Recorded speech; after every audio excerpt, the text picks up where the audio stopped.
I thank you, and I want to thank the chairs and the ranking members for doing this. This is good work. America is under constant attack from adversaries looking to damage our businesses, our hospitals, our municipalities, and critical infrastructure using cyber warfare. Like the witnesses have already stated, we face serious threats from Iran, China, Russia, North Korea, and other bad actors in the global landscape. The SolarWinds campaign was a devastating attack that showed how vulnerable we are to those types of attacks. The integrity of our critical infrastructure is not as robust as we thought it was.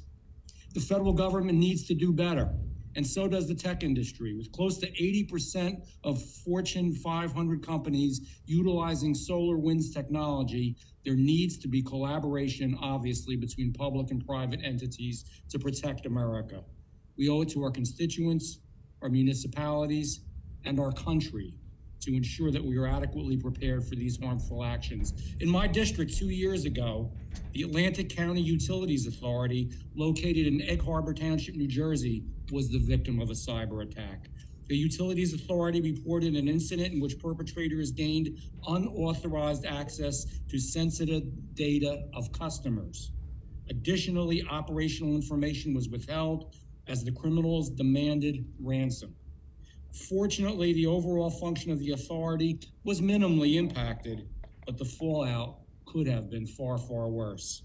I applaud the previous administration's efforts to increase our nation's cyber defenses and improve gaps in our framework. And I implore the Biden administration to take this issue seriously and prioritize the safety and well-being of Americans. For Mr. Smith, in your written technology, you discussed Microsoft's relationship with other technology companies and their role in Microsoft's response to the attacks.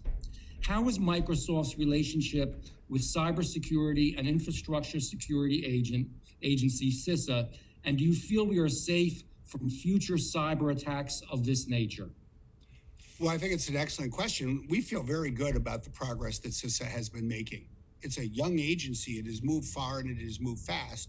It is going to need, I think, to move farther and faster in the future, and that will require additional resources as we continue to build the role of CISA in protecting the country.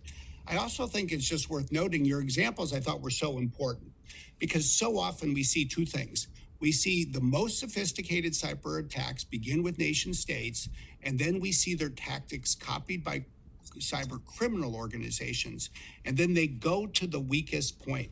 And the kind of ransomware attacks that you've experienced in your district, they were experienced in Baltimore, in New Orleans, by hospitals across the country.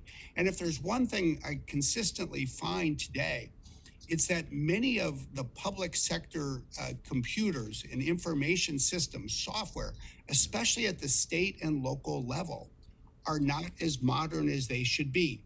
Just to give you one example, one Department of Health at the state level that we're working with on the distribution of vaccines, we went to help them strengthen their work.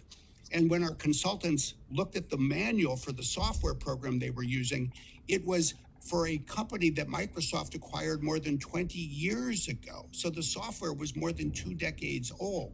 So part of what I think we need to do is strengthen CISA. But I think part of what we need to do is really across the country at the state and local level, embrace the modernization of our IT infrastructure, and in so doing, embrace the modernization of our cybersecurity protection. So, and thank you for a very good answer. Do you know what they're doing with localities? Are they specifically working? Like, I know, for example, in our utility, there was ransom. The ransom was paid. It went through insurance. And then they still didn't have the key to get them out. They actually had to figure it out on their own. Yeah, no, that is often a problem. We oftentimes work with hospitals and municipalities that have been the victims of this kinds of ransomware attack. There are times that when consultants like ours can go in and solve the problem, and there are times when it's not possible because of the effectiveness of the attack. I do think CISA does an important job in providing advice.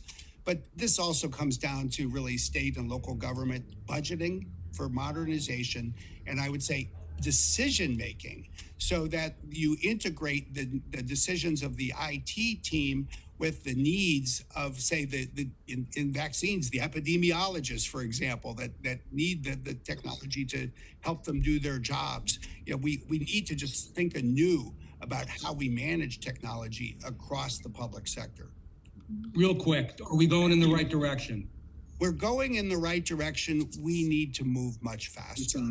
Okay.